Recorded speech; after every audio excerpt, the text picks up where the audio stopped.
The morning sun cast long shadows across Kandahar Air Base as Captain Raven Blackwood stood motionless in the center of the disciplinary circle. 12 officers surrounded her, their faces carved from stone, while the desert wind whispered secrets through the silence. What should have been a routine uniform inspection had become something else entirely, something that would change everything they thought they knew about war, loyalty, and the ghosts that follow soldiers home. "Remove your flight jacket, Captain." Colonel Marcus Voss's voice cut through the air like broken glass. His weathered hands clutched the disciplinary report that had arrived at 600, marked with red stamps and classified seals. The allegations were serious: unauthorized modifications to aircraft, insubordination, and conduct unbecoming an officer. But something in Blackwood's eyes, a flicker of defiance mixed with profound sadness, suggested the real story ran deeper than paperwork could capture. Raven's fingers moved with practiced precision, each button releasing with the soft whisper of fabric against metal. The other pilots watched from a distance, their conversations dying as words spread through the base like wildfire. Coulson Ghost was in trouble. The woman who had pulled 3 impossible rescue missions in the Hindu Kush, who had brought home boys when everyone else said they were already dead, now stood accused of crimes that could end her career and land her in military prison. As the jacket fell away, revealing the standard-issue olive drab t-shirt beneath, Colonel Voss's expression remained unchanged. "The shirt as well, Captain. The investigation requires a complete inspection." His words carried the weight of regulation, but something in his tone suggested he knew this moment would haunt him. The other officers shifted uncomfortably, understanding that whatever they were about to witness would divide their world into before and after. Raven's hands paused at the hem of her shirt. For 13 years, she had kept this secret buried beneath layers of military precision and carefully constructed walls. The tattoo on her back told a story that the Pentagon had classified, buried, and tried to forget. It was a story of betrayal, sacrifice, and a mission that officially never happened, a mission that had cost her everything and given her a legend she never wanted. The silence stretched like a taut wire as she pulled the fabric over her head. Then, as the afternoon light fell across her bare shoulders, Colonel Voss's clipboard clattered to the concrete. Major Alina Reyes gasped audibly. Lieutenant Commander Jake Morrison took an involuntary step backward, because there, etched in midnight ink across Raven's shoulder blades, was the truth they had all been searching for, the answer to questions that had kept intelligence analysts awake for 3 years. The tattoo depicted not just names and dates, but coordinates, squadron insignias, and a phrase in Pashto that translated to, "They died so others could live." But it was the centerpiece that made hardened military officers struggle for breath. The exact GPS coordinates of Operation Silent Thunder, the mission that had never existed, in a place the military swore they had never been. The wind picked up, carrying dust across the tarmac where F-16 Fighting Falcons sat like sleeping predators. Somewhere in the distance, a radio crackled with routine traffic, but the world within that circle had gone completely silent. Colonel Voss slowly bent to retrieve his clipboard, his hands trembling slightly as the magnitude of what he was seeing settled into his consciousness. This wasn't just about military discipline anymore. This was about a ghost story that had become real, about classified operations that lived in redacted files, and about a woman who had carried the weight of other people's secrets carved into her very skin. Raven stood perfectly still, her eyes focused on some distant point beyond the perimeter fence. She had known this day would come eventually. The truth has a way of surfacing, no matter how deep you bury it or how many layers of clearance you wrap around it. The tattoo was her insurance policy, her testimony, and her burden, all rolled into one permanent reminder of what happens when soldiers are asked to become ghosts and then abandoned by the very system that created them. "Jesus Christ," Major Reyes whispered, breaking the silence. She was the base intelligence officer, and she recognized some of the symbols etched into Raven's skin. Unit patches from squadrons that didn't exist, mission dates from operations that were scrubbed from official records, and names, So many names of pilots who had flown into darkness and never returned. But she also saw something else, something that made her professional skepticism crumble like ancient concrete. The unmistakable markings of someone who had been there, who had seen what they all suspected but could never prove. The other officers began to murmur among themselves, their voices creating a low buzz of confusion and dawning realization. Some pointed at specific elements of the tattoo, recognizing fragments of stories they had heard in hushed conversations in secure briefing rooms. Others simply stared, trying to process the implications of what they were witnessing. Because if Raven Blackwood was telling the truth through the permanent ink on her skin, then everything they thought they knew about recent military operations in the region was a carefully constructed lie. Colonel Voss cleared his throat, struggling to maintain his composure. As base commander, he had seen classified briefings that hinted at operations beyond official acknowledgement. He had signed orders for missions that were immediately sealed and buried. But he had never seen evidence this raw, this personal, this undeniably real. The woman standing before him wasn't just a pilot facing disciplinary action. She was a living, breathing classified document who had chosen to make herself into evidence that could never be destroyed or redacted. Captain Blackwood, his voice was hoarse now, stripped of its earlier authority. Where did you get this tattoo? The question hung in the air like smoke from a distant fire, because everyone in that circle understood that the answer would either validate the most controversial intelligence rumors of the decade, or expose them all to a level of classified information that could end careers, start investigations, and potentially reshape how the public understood America's role in asymmetric warfare. Raven's eyes moved slowly around the circle, meeting each officer's gaze with the steady confidence of someone who had already lost everything that mattered and therefore had nothing left to fear. When she spoke, her voice carried the weight of mountains and the clarity of someone who had finally decided to stop running from her own truth. "Sir," she said, her words cutting through the desert air with surgical precision, "that's not the right question." The tension in the circle tightened like a noose. Several officers exchanged glances, understanding that they were witnessing something unprecedented in their military experience. This wasn't standard disciplinary procedure anymore.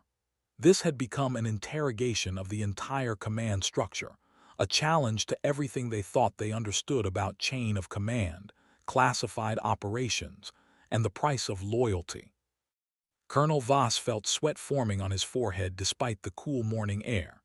"Then, what is the right question, Captain?" He knew he was walking into territory that existed beyond regulations, beyond the comfortable boundaries of military protocol. But something about Raven's presence, the way she stood with absolute stillness while chaos swirled around her, told him that normal rules no longer applied. "The right question, sir, is whether you're prepared to hear the answer." Raven's response carried implications that reached far beyond Kandahar Air Base. She was offering them a choice: maintain the comfortable fiction that kept their world simple and orderly, or step into a reality where soldiers disappeared into classified shadows, and the true cost of modern warfare was measured in secrets rather than casualties. The desert wind picked up again, stirring dust devils across the runway where transport aircraft waited like patient metal beasts. In the distance, the Hindu Kush mountains rose like ancient sentinels, holding their own secrets in peaks that touched the edge of heaven. But here, in this circle of military officers facing a woman who had turned herself into a living classified document, the real question wasn't about mountains or missions. It was about whether truth was worth the destruction it would inevitably bring. Major Reyes stepped forward, her intelligence training warring with her human curiosity. "Captain, those unit patches on your back, some of them are from squadrons that were disbanded before you even enlisted." Her voice carried the careful tone of someone navigating a minefield of classified information. "How is that possible?" Raven turned slightly, allowing the morning light to catch the intricate details of the tattoo that covered her shoulder blades like a map of invisible wars. "Ma'am, some of us never really get discharged. We just get reassigned to operations that don't officially exist." The simplicity of her response carried implications that made several officers shift uncomfortably.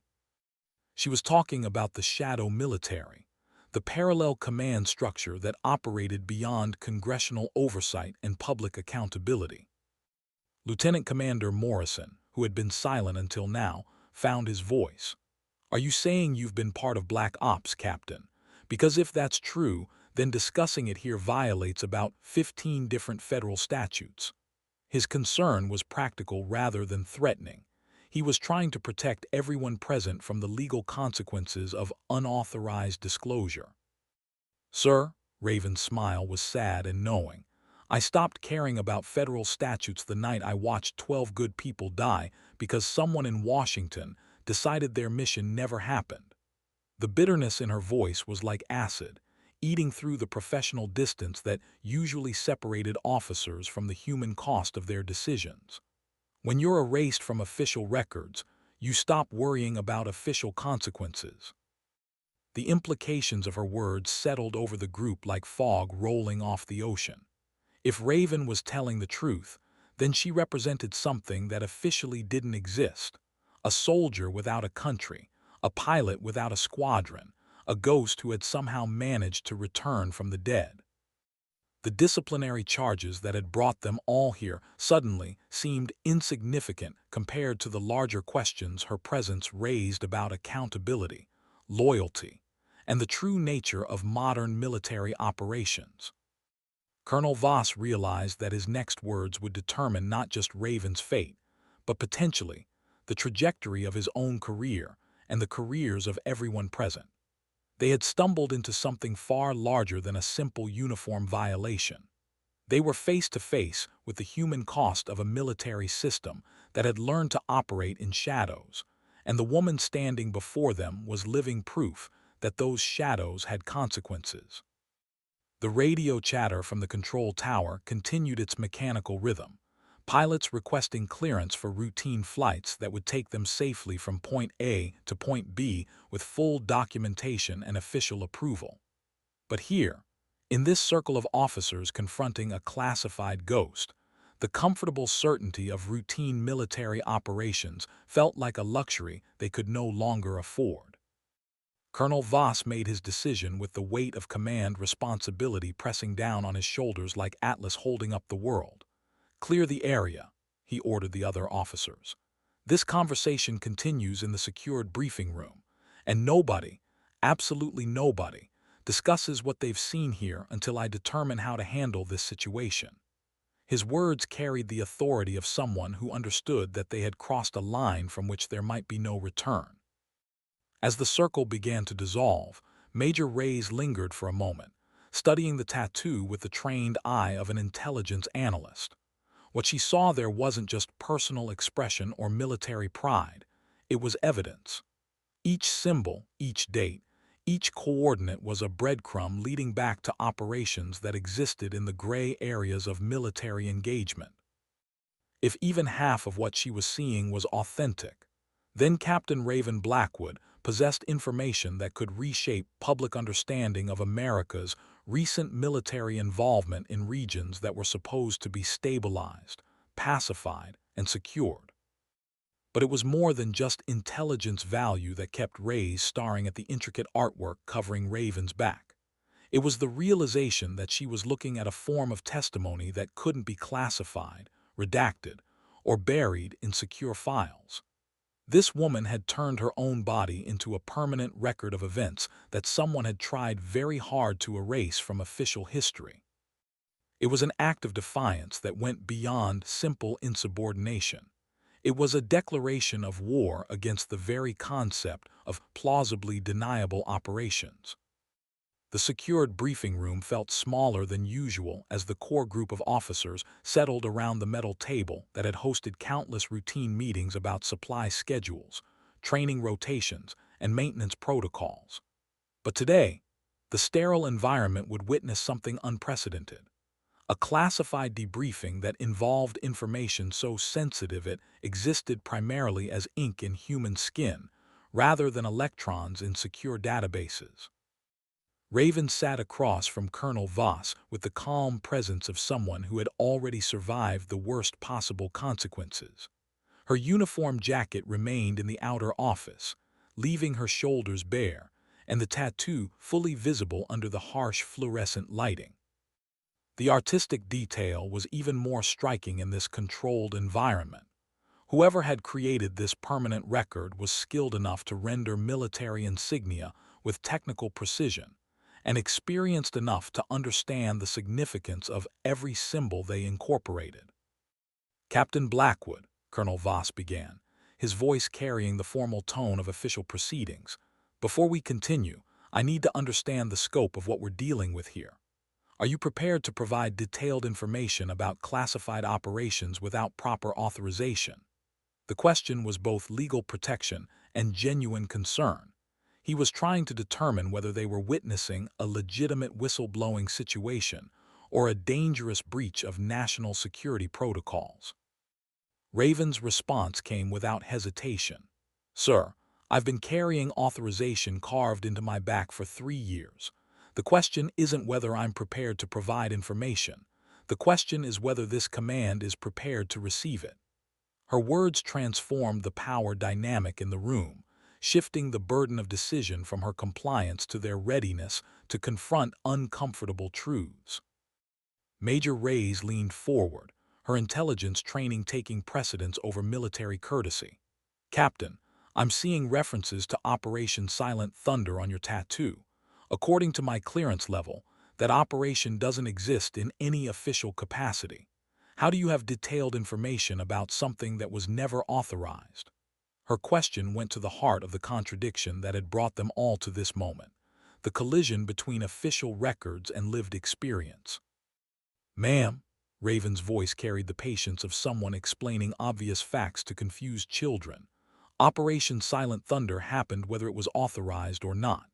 12 aircraft crossed into Pakistani airspace without permission from Congress, the Pentagon, or Allied Command. We extracted intelligence assets that officially didn't exist from locations that were officially outside our operational parameters. And when everything went wrong, we were officially never there." The matter-of-fact delivery of this information made it even more chilling than dramatic accusations would have been. The silence that followed her words was thick with implications. If Raven was accurate, then she was describing violations of international law, congressional oversight, and military protocol that went far beyond anything that could be handled through normal disciplinary channels. They were discussing actions that could trigger international incidents, congressional investigations, and potential war crimes tribunals. Lieutenant Commander Morrison struggled with the legal implications of what he was hearing. "Captain, if what you're saying is true, then we're talking about potential violations of the War Powers Resolution, the Foreign Intelligence Surveillance Act, and probably a dozen international treaties. Do you understand the magnitude of what you're alleging?" His question wasn't accusatory. It was a genuine attempt to ensure that everyone present understood the stakes involved. Raven's laugh was bitter and brief. "Sir, I understand the magnitude because I lived it. I watched good people die in a place we were never supposed to be, carrying out orders that were never officially given to protect assets that officially didn't exist. The magnitude isn't in the legal violations. It's in the human cost of pretending those violations never happened." Her words carried the weight of survivors' guilt mixed with righteous anger at a system that had abandoned its own people to maintain political convenience. The conversation was interrupted by a soft knock on the briefing room door. Colonel Voss's adjutant entered with an urgent message that made his face go pale as he read it. The classified communication from Pentagon intelligence indicated that Captain Raven Blackwood was being recalled to Washington for immediate debriefing by officials whose names were redacted even in secure military communications. Someone at the highest levels of command had learned about this morning's events and was moving quickly to contain the situation. But as Colonel Voss looked up from the message to meet Raven's knowing eyes, he realized that containment might no longer be possible. The woman sitting across from him had spent 3 years preparing for this moment, and she had chosen the most permanent form of evidence possible. Whatever happened next would be determined not by official protocols or classified procedures, but by the simple question of whether truth was more important than the comfortable lies that kept complex systems functioning. The sound of aircraft engines grew louder outside the briefing room windows as the morning flight operations continued their routine patterns. But inside the secured space where secrets were supposed to remain buried, everything had changed. They were no longer military officers following established procedures. They were witnesses to a moment when the carefully constructed barriers between official narrative and lived experience had finally collapsed. Colonel Voss set the message down on the table with deliberate precision. "Captain, it appears that people in Washington are already aware of this situation. You're being recalled for immediate debriefing." His words carried both warning and resignation. They were all about to become part of something much larger than a simple disciplinary action. Raven nodded as if she had been expecting this development. "Sir, I've been waiting 3 years for that recall. The difference is that now I'm ready for them." She gestured toward her exposed shoulders where the tattoo caught the harsh briefing room lighting. "They can classify reports, redact documents, and bury witness testimony. But they can't classify human skin or redact permanent ink. I've turned myself into evidence that can't be destroyed or denied." The profound implications of her strategy began to dawn on everyone present. She hadn't just gotten a tattoo. She had created a form of testimony that existed outside normal channels of information control. It was evidence that traveled with her, that couldn't be locked in secure facilities or buried in classified archives. She had made herself into a walking, breathing classified document that forced uncomfortable questions simply by existing. Major Reyes realized that they were witnessing something unprecedented in modern military history. "Captain, you've essentially made yourself into a permanent witness to classified operations. Do you understand that this makes you a security risk of the highest order?" Her question was both admiration and concern. She was trying to understand whether Raven had fully considered the personal consequences of her choice. "Ma'am," Raven's response was calm and final, "I became a security risk the moment I decided that dead soldiers deserve to be remembered, even if their missions were supposed to be forgotten. Sometimes being a security risk is the most patriotic thing you can do." Her words carried the conviction of someone who had chosen principle over personal safety, truth over career advancement, and memory over convenient amnesia. The briefing room fell into contemplative silence as each officer grappled with the moral and professional implications of what they had witnessed. They had started the morning thinking they were dealing with a routine disciplinary matter. Now, they found themselves at the center of a situation that challenged everything they understood about loyalty, duty, and the price of classified operations in an era of asymmetric warfare. Outside, the sounds of normal military operations continued, aircraft taking off and landing, vehicles moving supplies across the base, personnel conducting the routine business that kept a modern military installation functioning. But inside the secured briefing room, the comfortable certainty of routine military life had been shattered by a woman who had chosen to carry the weight of classified truth on her shoulders like a burden that could never be set down. The recall order from Washington represented more than just bureaucratic procedure. It was the opening move in what would become a confrontation between official narrative and personal testimony, between institutional authority and individual conscience. And at the center of it all stood Captain Raven Blackwood, a ghost who had refused to stay buried, carrying evidence that couldn't be classified away or forgotten through administrative convenience. As the morning progressed toward noon, word of the situation spread through Kandahar Air Base with the irrepressible momentum of military gossip mixed with genuine concern. Pilots, mechanics, and support staff who had worked alongside Captain Blackwood for months found themselves reevaluating everything they thought they knew about their colleague. The woman they had called Ghost, for her ability to appear and disappear on the most dangerous missions, had become a different kind of ghost entirely, a specter of classified operations that officially never existed. In the enlisted quarters, conversations took on the hushed tones reserved for discussing matters that existed at the intersection of loyalty and legality. Senior Master Sergeant Carlos Mendoza, who had maintained Raven's F-16 through dozens of combat missions, found himself answering increasingly pointed questions from junior airmen who were trying to understand how their base had become the center of what was clearly a major intelligence situation.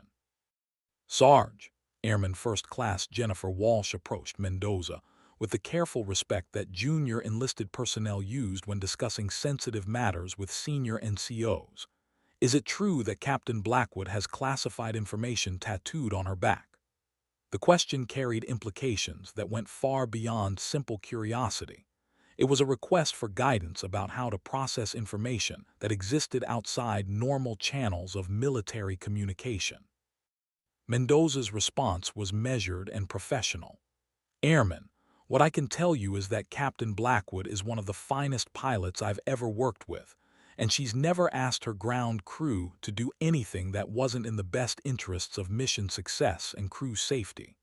Whatever situation is developing, I trust her judgment more than I trust rumors and speculation. His words carried the weight of professional experience, but they also reflected the deep bonds that develop between aircrew and maintenance personnel who depend on each other for survival. The conversation was interrupted by the distinctive sound of rotor blades cutting through desert air. A Black Hawk helicopter was approaching from the east, flying the direct route that indicated priority transport rather than routine logistics. The aircraft bore minimal markings and flew with the purposeful efficiency that suggested its passengers operated with authority that transcended normal military hierarchy. In the secured briefing room, Colonel Voss received confirmation that the helicopter carried a joint intelligence team from Washington, including representatives from Defense Intelligence Agency, Central Intelligence Agency, and a legal officer from the Judge Advocate General's Corps. The rapid response indicated that Raven's situation had triggered protocols reserved for the most sensitive national security matters. Captain, Colonel Voss addressed Raven with the formal gravity appropriate to what was clearly a historic moment. You're about to be interrogated by people whose job is to protect information that you've chosen to make permanently visible. Are you prepared for what that's going to involve? His question carried both warning and respect. He was trying to ensure that she understood the magnitude of the situation she had created. Raven's response reflected the calm determination of someone who had spent 3 years preparing for this confrontation. Sir, I've been prepared since the night I realized that the people I died for were going to be erased from history to protect the people who sent us to die. Sometimes preparation means accepting that you're going to lose everything in order to preserve what matters most. Her words carried the weight of someone who had already counted the cost and accepted the consequences. The Black Hawk settled onto the landing pad with mechanical precision, its rotors creating dust clouds that swirled across the tarmac like miniature desert storms. As the engines wound down, 4 figures in civilian clothing emerged with the purposeful movements of people, accustomed to operating in situations where normal rules didn't apply. Their expressions were professionally neutral, but their body language suggested they were dealing with a situation of unprecedented complexity and sensitivity. The lead figure approached the Base Operations Center with credentials that opened doors normally secured by multiple levels of clearance. Within minutes, Colonel Voss received orders that transformed Kandahar Air Base from a routine forward operating base into a temporary extension of the most classified levels of national security infrastructure. All non-essential personnel were restricted to quarters, communications were limited to emergency channels, and the entire installation was placed under information security protocols normally reserved for active combat operations. But even as the machinery of official control activated around her, Raven remained calm and centered. She had made her choice 3 years ago when she decided that some truths were too important to bury with the people who had died to uncover them. The tattoo on her back represented more than personal memorial.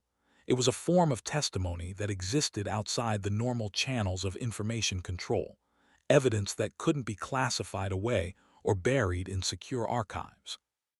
As the Washington intelligence team made their way toward the secured briefing room, the base around them continued its routine operations with the mechanical efficiency of a military installation that had learned to function, despite the complexity of modern asymmetric warfare.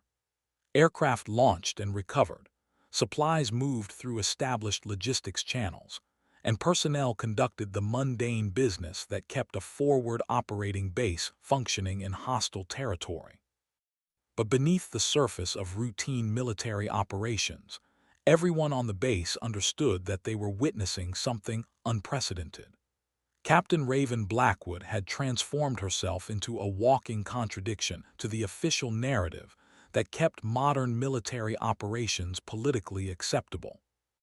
She had chosen to make herself into evidence that challenged the comfortable fiction that some wars could be fought without consequences, that some soldiers could be sacrificed without acknowledgement, and that some truths could be buried without eventually surfacing to demand accountability. The afternoon sun cast long shadows across Kandahar Air Base as the intelligence team from Washington prepared to confront a woman who had spent 3 years turning herself into the most dangerous kind of witness, one who carried her testimony permanently embedded in her own skin, beyond the reach of classification stamps and redaction marks.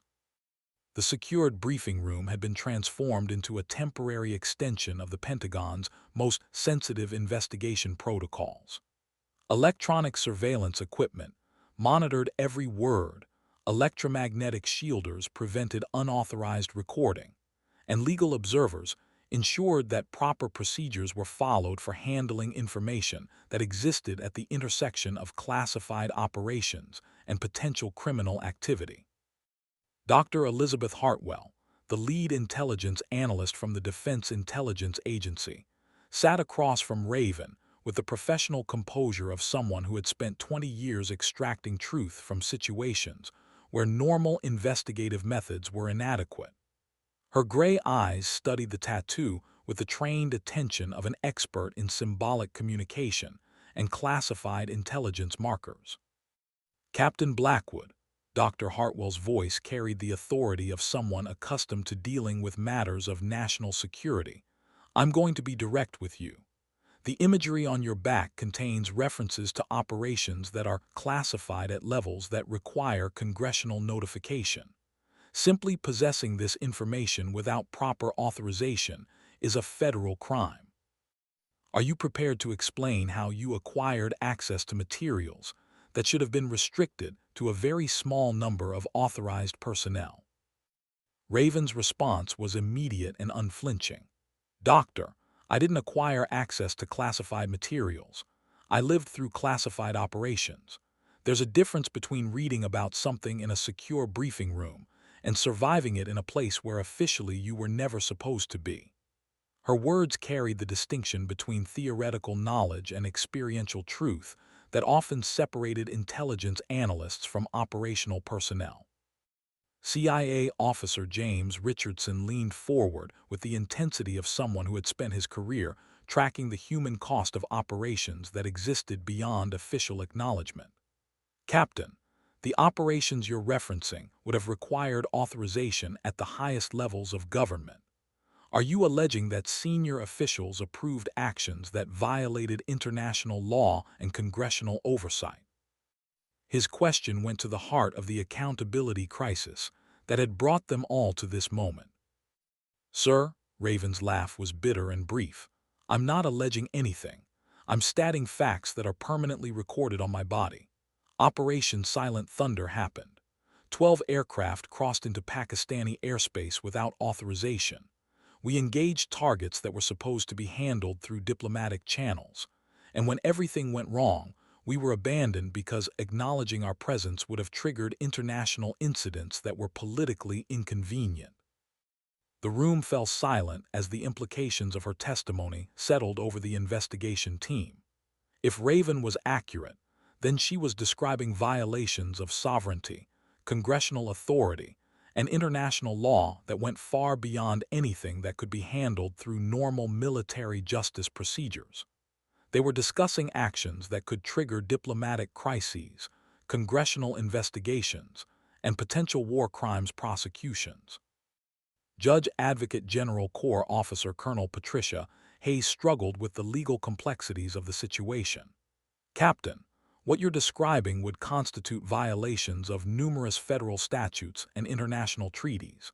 Do you have documentation to support these allegations beyond the imagery on your back? Her question was both procedural necessity and genuine concern about the evidential foundation for such serious accusations. Raven's response transformed the entire investigation. Ma'am, I am the documentation. When operations are conducted without official authorization, there are no paper trails, no electronic records, and no witness testimony except from the people who were there. The tattoo isn't just personal expression. It's the only permanent record that exists of events that someone decided should never have happened. Dr. Hartwell realized that they were dealing with something unprecedented in modern intelligence operations. Traditional investigations relied on documents, electronic communications, and witness interviews that could be verified through multiple sources. But Raven had created a form of evidence that existed outside normal intelligence protocols, testimony that was literally embedded in human tissue, and therefore impossible to classify, redact, or destroy through administrative procedures. Captain, Dr. Hartwell's voice carried new respect mixed with professional concern. You've essentially made yourself into a living classified document. Do you understand that this places you in a category that existing security protocols weren't designed to handle? Her question reflected the broader challenge that Raven's situation posed to information security systems that assumed evidence could be controlled through access restrictions and classification procedures. The investigation continued through the afternoon, as the team from Washington attempted to verify elements of Raven's testimony through cross-reference with classified databases and operational records.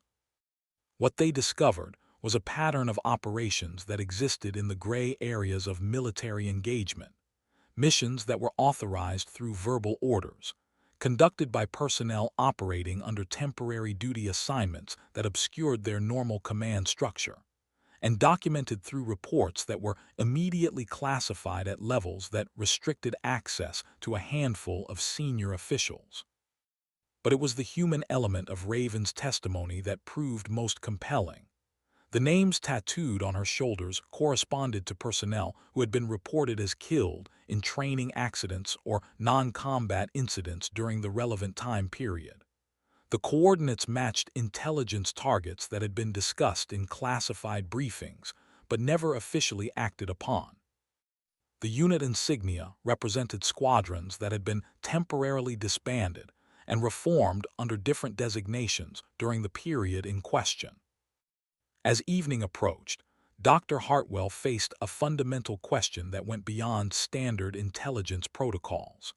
They were dealing with a woman who had chosen to preserve classified truth through the most permanent means available, turning her own body into evidence that challenged the official narrative of recent military operations. The question wasn't whether Raven's testimony was accurate.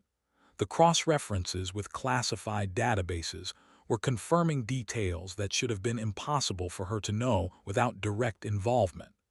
The question was what responsibility the intelligence community had to truth that existed outside normal channels of information control. The final session of the day brought together all the investigation team members in the secured briefing room for preliminary conclusions that would be transmitted to Washington through channels so classified that their existence was known only to a small number of senior officials. The implications of Raven's testimony went far beyond simple misconduct or unauthorized disclosure. They challenged the entire framework of accountability for military operations conducted in the gray areas of international law and congressional oversight.